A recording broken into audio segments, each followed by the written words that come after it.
السلام علیکم ورحمۃ اللہ وبرکاتہ۔ الحمدللہ والصلاة والسلام علی رسول اللہ محمد وعلی آلہ وصحبہ اجمعین وعلی جمیع من تبعہم بإحسان الی یوم الدین، اما بعد۔ معزز محترم سامعین کرام، دینی اور اسلامی بھائیوں، آج انشاءاللہ اللہ کی مدد اور اس کی توفیق سے ہم اپنی اس کتاب ریاض الصالحین کی حدیث نمبر 6 پڑھیں گے، جس کے اندر صحابہ رسول جو عشرہ مبشرہ میں سے ہیں، ان 10 صحابہ کرام میں سے ہیں جنہیں محمد رسول اللہ صلی اللہ علیہ وسلم نے ایک ہی مجلس میں جنت کی خوشخبری سنائی تھی، سعد بن ابی وقاص رضی اللہ تعالیٰ عنہ۔ ان کا واقعہ اس حدیث کے اندر موجود ہے۔ سعد بن ابی وقاص رضی اللہ تعالیٰ عنہ فرماتے ہیں، حجۃ الوداع کے سال سن 10 ہجری میں محمد رسول اللہ صلی اللہ علیہ وسلم میری عیادت کے لیے میرے پاس تشریف لائے۔ میں بیمار تھا، آپ عیادت کے لیے تشریف لائے اور میری بیماری شدت اختیار کر چکی تھی، بہت زیادہ مجھے درد ہو رہا تھا، بہت زیادہ تکلیف ہو رہی تھی۔ تو میں نے کہا، اللہ کے پیغمبر محمد رسول اللہ صلی اللہ علیہ وسلم، آپ میری بیماری دیکھ رہے ہیں، آپ میری تکلیف اور پریشانی دیکھ ہی رہے ہیں، میں کس قدر پریشان ہوں، بیمار ہوں، اور میں بہت زیادہ مال و دولت والا ہوں، بہت مالدار ہوں، میرے پاس روپے پیسے بہت زیادہ ہیں، اور میری صرف ایک ہی بیٹی ہے، میری اولاد میں صرف ایک بیٹی ہے اور اتنا سارا مال میرے پاس ہے۔ تو میں چاہتا ہوں کہ کچھ اور جو ہے اپنے رشتہ داروں کو جو وارثین میں سے نہیں ہیں ان کے بارے میں کچھ وصیت کر دوں۔ وصیت کرنا چاہتے تھے، تو انہوں نے کہا، اللہ کے پیغمبر میں بہت مالدار ہوں، میری ایک ہی بیٹی ہے،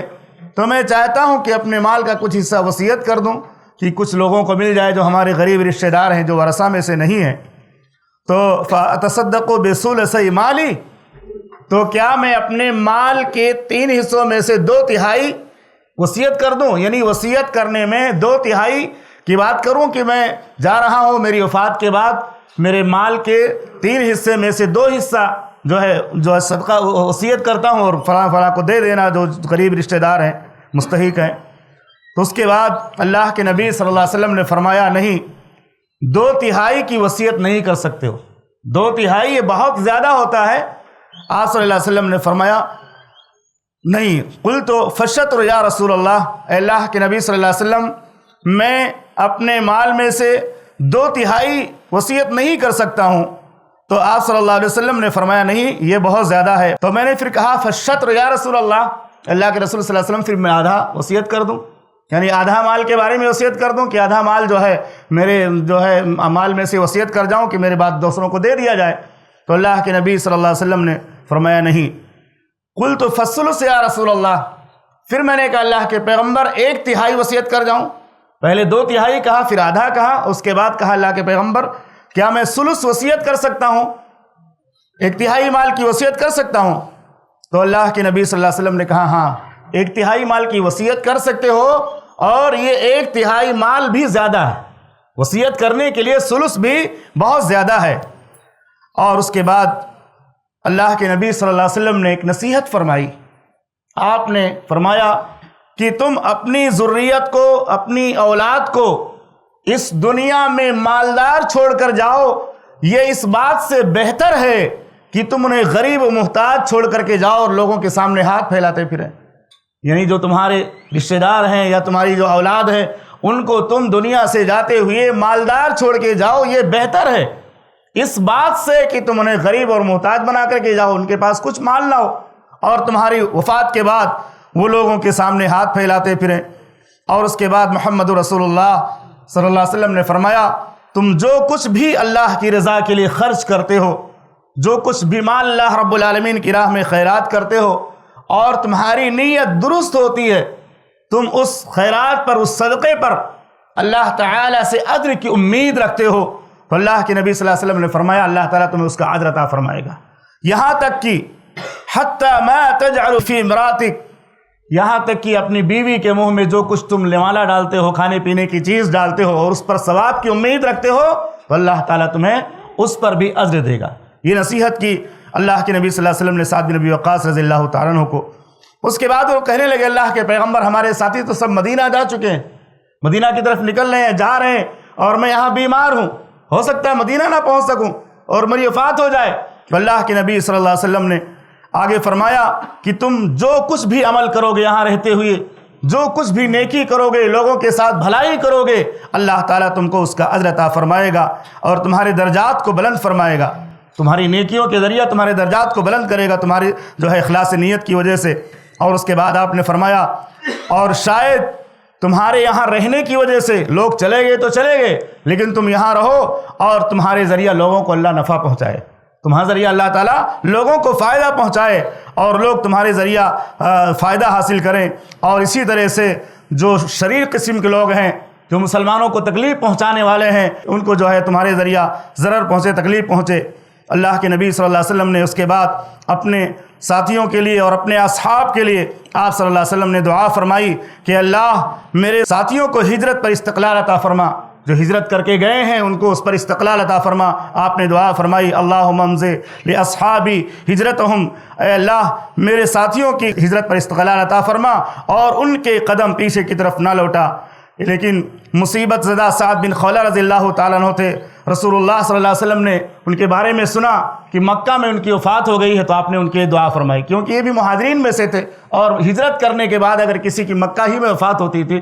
تو صحابہ اس کو معیوب سمجھتے تھے۔ اللہ کے نبی صلی اللہ علیہ وسلم نے ان کے لیے دعا فرمائی کہ رب العالمین تو ان کی جو ہے مغفرت فرما اور ان پر رحم فرما۔ تو اس حدیث سے چند اہم باتیں معلوم ہوتی ہیں۔ سب سے پہلی بات یہ معلوم ہوئی کہ اگر آدمی بیمار ہو